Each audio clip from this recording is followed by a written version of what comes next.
ನಮಸ್ಕಾರ ಪಾಟೀಲ್ರೆ. ಏನೊಂದು ಹೇಳಿಕೆ ಕೊಟ್ಟಿದ್ರಿ ಪ್ರಕಾಶ್ ರೈ ಅವರೇ, ಅವರು ತೆಲಂಗಾಣಗೆ, ಆಂಧ್ರದಲ್ಲಿ, ತಮಿಳುನಾಡಿನಲ್ಲಿ, ಗುಜರಾತ್ನಲ್ಲೂ ಹೋರಾಟ ಮಾಡಿ ಅಂತ. ಸ್ವಾಮಿ, ಇದು ದೇವನಹಳ್ಳಿ ರೈತರ ಸಮಸ್ಯೆ. ಕರ್ನಾಟಕದಲ್ಲೇ ದೇವನಹಳ್ಳಿನಲ್ಲೇ ಹೋರಾಟ ಮಾಡಬೇಕು. ಅಲ್ಲೆಲ್ಲ ಹೋರಾಟ ಮಾಡಿದೀವಿ.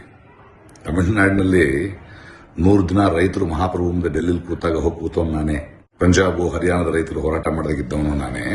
ನಾವು ಎಲ್ಲ ಕಡೆನೂ ಮಾತಾಡ್ತೀವಿ. ನಾವು ಮಣಿಪುರದಲ್ಲಿ ಅನ್ಯಾಯ ಆದ್ರೂ ಮಾತಾಡ್ತೀವಿ, ಪ್ಯಾಲೆಸ್ಟೀನ್ ಅನ್ಯಾಯ ಆದ್ರೂ ಮಾತಾಡ್ತೀವಿ.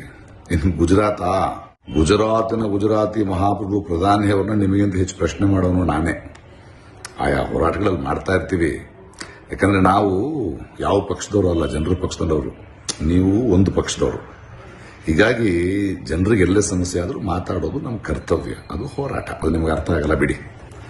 ಇನ್ನು ಈ ದೇವನಹಳ್ಳಿ ವಿಷಯಕ್ಕೆ ಬರೋಣ. ನೋಡಿ, ಮುಖ್ಯಮಂತ್ರಿಗಳು ಸಭೆ ಕರೆದು ಒಂದು ಮಾತು ಹೇಳಿದ್ದಾರೆ.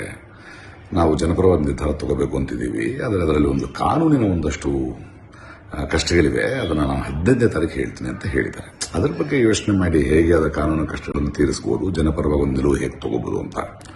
ಈ ಮಧ್ಯೆ ದೇವನಹಳ್ಳಿಯಲ್ಲಿ ಯಾರೋ ಒಂದಷ್ಟು ಕಿಡಿಗೇಡಿಗಳು, ಪುಡಾರಿಗಳು ಹೋಗ್ಬಿಟ್ಟು ನಿಮಗೆ 3 ಕೋಟಿ ಕೊಡ್ತೀವಿ, ಸರ್ಕಾರದಿಂದ ಕಾನೂನು ಪ್ರಕಾರ ಕೊಡೋದು ತುಂಬಾ ಲೇಟ್ ಆಗುತ್ತೆ ಅಂತೇನೋ ಒಡೆಯೋ ಪ್ರಯತ್ನ ಮಾಡ್ತಾ ಇದ್ದಾರೆ. ಆಮೇಲೆ ಇಡೀ ಏರಿಯಾನ ಗ್ರೀನ್ ಬೆಲ್ಟ್ ಮಾಡ್ತೀವಿ, ಇನ್ನೊಂದು 25 ವರ್ಷ ನೀವು ಮಾರಕ್ಕಾಗಲ್ಲ ಅಂತ ಯಾರೋ ಮಾಡ್ತಿದಾರಂತೆ. ಅವರೇನೋ ನಿಮಗೆ ಪರಿಚಯ ಇದ್ರೆ ಈ ತರ ತಪ್ಪಲೆಲ್ಲ ಮಾಡಬೇಡ ಅಂತ ಹೇಳಿ.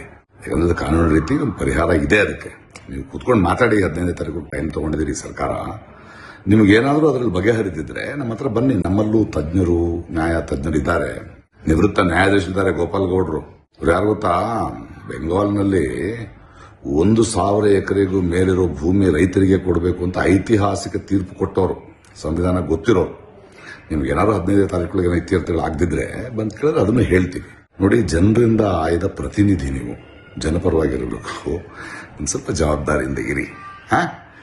ಸಿಗೋಣ 15ನೇ ತಾರೀಕು, ಮಾತಾಡೋಣ. ಮುಂಚೆ ಕ್ಲಿಷ್ಟ ಏನಿದೆ ಅದನ್ನು ನೋಡೋದ್ರ ಬಗ್ಗೆ ಯೋಚನೆ ಮಾಡಿ, ಅದನ್ನು ಸಾಲ್ವ್ ಮಾಡೋದ್ರ ಬಗ್ಗೆ ಯೋಚನೆ ಮಾಡಿ. ಓಕೆ ಪಾಟೀಲ್ರೆ, ಸಿಗ್ತೀನಿ 15ನೇ ತಾರೀಕು. ಬಾಯ್, ಗುಡ್ ನೈಟ್.